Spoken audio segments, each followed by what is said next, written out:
Par rapport aux travaux qui ont été faits en Wallonie, je vais peut-être commencer par vous présenter. Hop, c'est ici. Donc, c'est une étude qui a porté sur l'aménagement des parcours pour volailles de chair et l'idée, c'était de savoir quels étaient les freins et les opportunités qui étaient relevés par les producteurs eux-mêmes. Donc, cette étude s'est faite par le biais d'enquêtes. Alors, je vais peut-être vous présenter un petit peu, pour commencer, voilà, c'est quoi la production de volailles en Wallonie. En tout, on a à peu près, donc c'est la partie francophone de la Belgique, on a 400 producteurs professionnels en aviculture. C'est à peu près 25 millions de volailles élevées annuellement. Le poulet de chair, il est assez bien représenté et la particularité, c'est qu'on a à peu près 40% de ces productions de volailles qui sont de mode alternatif, donc agriculture biologique, poulet fermier, poulet plein air. Et c'est une agriculture qui est plutôt familiale et qui est plutôt une diversification des exploitations, que ce soit des exploitations d'élevage ou des exploitations en polyculture élevage, et donc avec un parc de bâtiments qui est plutôt récent. Alors, au niveau des qualités différenciées, on va retrouver trois filières essentiellement. La plus importante, c'est le poulet de chair biologique. Au niveau du poulet de chair, on voit qu'elle est en croissance continue depuis le début des années 2000. Là, le graphique montre effectivement cette croissance qui est continue. On a plus ou moins 120 éleveurs et qui sont en production sous le cahier des charges bio.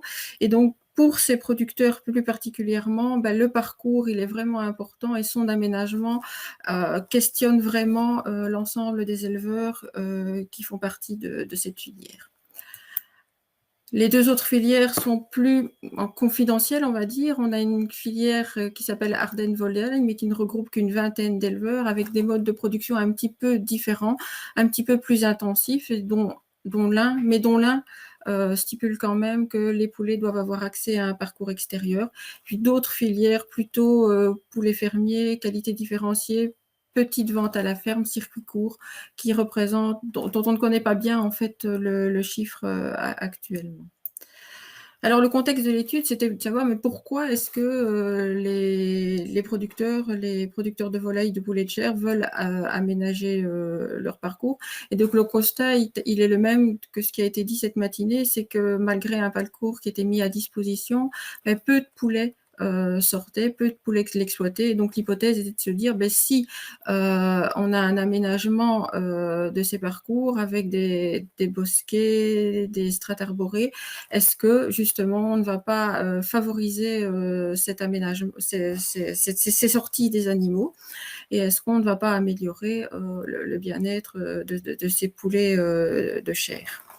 Alors, un autre questionnement, c'était effectivement pour les producteurs, en tout cas, de savoir s'il n'y aurait pas une obligation législative d'aménager ces parcours. C'est déjà ce qu'on observe en poule pondeuse, d'ailleurs, pour l'agriculture biologique, où ils sont obligés d'aménager les parcours.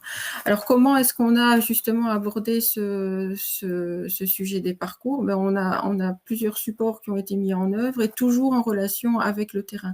Donc, on n'a fait que des observations de terrain sur ce sujet, soit par le biais d'enquêtes, soit par le biais d'essais démonstratifs, donc de mise en place d'un essai chez des producteurs qui donnent lieu alors à des réunions de groupe, à des visites d'essais pour diffuser le plus largement possible ce sujet du parcours.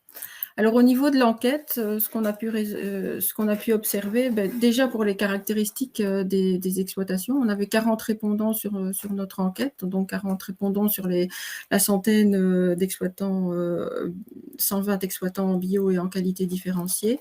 On voit qu'on est plutôt sur des exploitants qui sont jeunes, 82% de ces exploitants avaient moins de 50 ans, ils sont assez bien répartis sur toute la Wallonie. Là, je vous ai mis une petite carte de la Wallonie. Et effectivement, on voit bien que ces ateliers poulet de chair viennent en diversification des exploitations d'élevage ou des exploitations polyculture élevage, et surtout ils viennent en diversification des élevages bovins allaitants. Par exploitation, on va retrouver à 1 à 2 bâtiments en bio. Et en bio, on a 4800 poulets par bâtiment et avec un hectare, avec un parcours qui fait plus ou moins 2 hectares. Alors, par rapport aux motivations, justement, au type de parcours qu'on peut retrouver sur la Wallonie, ben, on voit que on a des parcours qui sont non aménagés pour les producteurs, donc qui ont juste une haie en pourtour pour faire un effet brise-vent, et à presque 60% contre une quarantaine de pourcents de parcours qui sont aménagés. Et quand on dit parcours aménagé, c'est plutôt un aménagement récent et un aménagement de base avec l'aménagement essentiellement des sorties de poulailler pour que les volailles puissent aller plus loin dans le parcours. Par contre, on voit que la perception de l'aménagement, donc par l'échantillon qui a été enquêté, il est plutôt positif. 80% des répondants trouvaient que l'aménagement était plutôt positif. Et les points positifs avancés étaient, en premier lieu, c'était vraiment l'image qu'ils pouvaient donner de leur production par rapport aux consommateurs.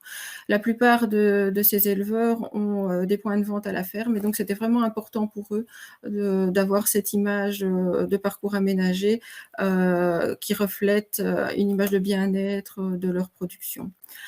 Alors, venait en troisième position la meilleure exploration du parcours. Donc là, les producteurs sont plutôt mitigés. Ils ne savent pas vraiment si oui ou non, quand on a aménagé le parcours, on aura une meilleure exploration de ce parcours. Et finalement, venait la possibilité de diversification, comme on l'a vu ici cette matinée, avec une production de fruits essentiellement, des fruits haute tige qui seraient plutôt destinés à la transformation, production de jus, de cidre ou de fruits conservés. Alors un point important, c'était quand même que 55% des exploitants en agriculture bio estiment que leur parcours n'est pas aménagé. Je vous ai mis un peu quelques photos ici pour vraiment montrer qu'on est sur des approches qui sont vraiment très récentes au niveau de l'aménagement des parcours au niveau de la Wallonie. Donc ici, quelques exemples de peignes en parallèle, de peignes en entonnoir, de bosquets qui ont été aménagés pour vraiment inciter les volailles à sortir. La particularité des systèmes, c'est qu'on a aussi une cohabitation des différents types d'élevage sur les parcours. Il n'est pas rare qu'on ait les bovins qui pâturent en même temps que les volailles. Et les éleveurs y trouvent leur compte dans le sens où ils estiment que ça a un effet positif par rapport à la prédation au niveau des oiseaux. Maintenant, si j'en viens rapidement au niveau des freins qui ont été constatés, donc là, on a fait des enquêtes de terrain chez une vingtaine d'éleveurs. Alors, le principal frein, c'est le coût de l'implantation. Il n'y a aucune aide, en fait, ni de la région, ni de la filière qui est prévue pour l'aménagement des parcours.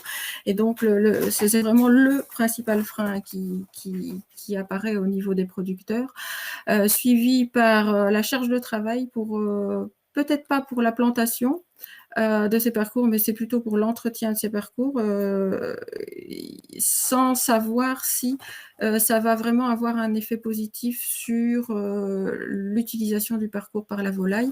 En troisième point, on a le manque de temps général, que ce soit pour s'informer avant de pouvoir mettre en place ce parcours, donc de réfléchir son projet, aller aux formations, le manque de temps pour aller aux formations et le manque de temps pour l'entretenir par la suite.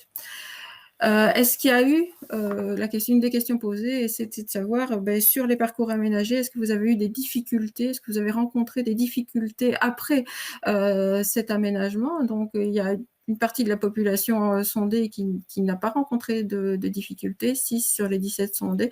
Par contre, comme on l'a évoqué aussi au cours de la matinée, ce qui ressortait, c'était que la gestion de l'herbe pouvait poser un problème. Il y a des zones qui ne sont pas explorées par les poulets, qu'il va falloir faucher, et c'est pas toujours évident d'y aller avec les engins pour la fauche, le fanage et la récolte. Et donc, d'où l'intérêt vraiment, dès le départ, de bien concevoir les alignements d'arbres pour pouvoir passer effectivement avec les engins.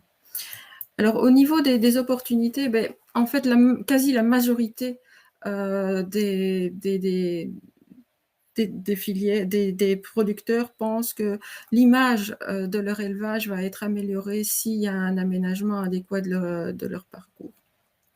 Et ça, c'est vraiment le point important qui ressort loin derrière l'amélioration du bien-être. Il y a aussi la contrainte du permis de bâtir. Dans certaines zones de la Wallonie, les communes exigent un permis, un aménagement complet du parcours pour délivrer un permis de bâtir.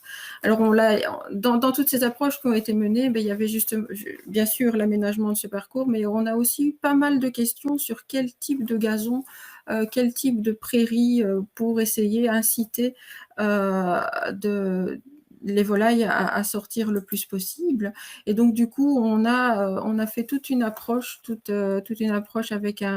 chez un éleveur où on regardait vraiment l'importance de ce couvert prairial, tant pour avoir limité les sols nus que pour apporter un complément alimentaire. Alors, quelles espèces prairiales, justement, ça a été discuté aussi avec les éleveurs qui faisaient partie du groupe qui nous ont suivis sur cet essai démonstratif. Et c'était de savoir quel choix pour l'implantation de ce couvert, savoir si on était plutôt en agriculture biologique ou en agriculture conventionnelle. Est-ce que, surtout dans ces exploitations en polyculture élevage, est-ce que ce parcours il était uniquement destiné à la volaille ou alors est-ce qu'il était valorisé même temporairement par les autres animaux de l'exploitation ou par la fauche? Et alors des questions aussi sur les méthodes d'implantation et le choix des semences. Au niveau de ça, le rendu qui a été fait au groupe, c'était de voir privilégier justement des espèces bien couvantes qui résistent au grattage, au piquage, d'avoir une flore variée avec des bonnes capacités de régénération, un bon recyclage de l'azote et de peut-être étager le parcours avec différentes variétés ou espèces, dans le sens où peut-être comme l'a montré le producteur au début de l'intervention ici, avoir des animaux qui broutent à certains moments et d'avoir une flore qui permet ce pâturage. Alors, ce qui nous avait été demandé, c'était par l'éleveur chez qui on avait mis en place l'essai, c'était de voir à implanter des espèces qu'on ne retrouve pas forcément dans les systèmes prairiaux. Et donc là est venu le fait d'implanter dans le mélange qui a été proposé de la luzerne. Il y avait un bon retour de l'éleveur sur cette luzerne. Il en avait semé un peu au niveau des sorties de poulailler. Et il avait vu que la volaille allait facilement dedans, elle le consommait bien. Et nous, on a proposé un autre type de plante qui est la chicorée pâturable, fourragère. Alors pourquoi est-ce qu'on l'avait proposé? Parce qu'on avait eu précédemment des essais qui avaient montré que chez la poule pondeuse, elle était vraiment, vraiment bien appréciée. On avait une bonne ingestion, jusqu'à 4 fois plus que dans un mélange classique gras trèfle blanc. C'est quelque chose qui est riche en protéines. On a vu que sur les échantillons analysés, on était autour de 20-22% de protéines et aussi avec une bonne teneur en calcium. Est-ce qu'elle a un effet contre les parasites du tube digestif? Probablement, avec les présences de tanins, mais on ne l'a pas investigué.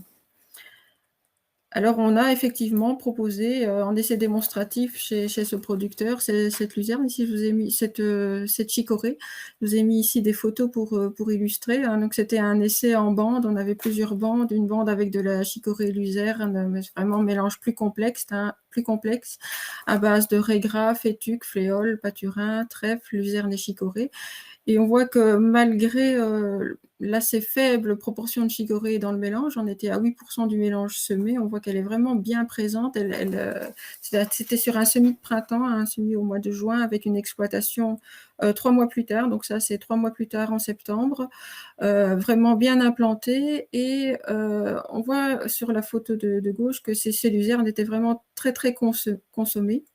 Bien appréciée par les volailles, et qu'elle servait de couloir de dispersion. Ça, c'était quelque chose à laquelle on ne s'attendait pas forcément, mais elle servait de couloir de dispersion des poulets dans le parcours. Alors, est-ce que c'était parce qu'elle était plus haute et qu'elle pouvait avoir un effet protecteur? peut-être, mais c'était vraiment quelque chose, qui a interpellé l'éleveur et le groupe, lors des visites qui avaient été, organisées. Voilà, pour conclure, en Wallonie, on est plutôt sur un développement des parcours. On est plutôt sur un parcours jeune qui est en cours d'aménagement avec des éleveurs qui ont quand même pas mal qui sont encore en réflexion et qui ont beaucoup de questions à ce niveau-là. Et donc les approches qui ont été faites sont plutôt démonstratives, hein. On a travaillé avec Philippe notamment pour produire un feuillet d'information et pour organiser des visites où on a emmené le groupe d'éleveurs sur des parcours aménagés. C'était en 2016-2017. On a emmené ces éleveurs vraiment pour une première prise de conscience. Et puis, on voit que la filière commence à prendre le pas et développe tous ces aspects, met en place tous ces aspects. Donc, voilà un petit peu pour l'image de cette production en Wallonie.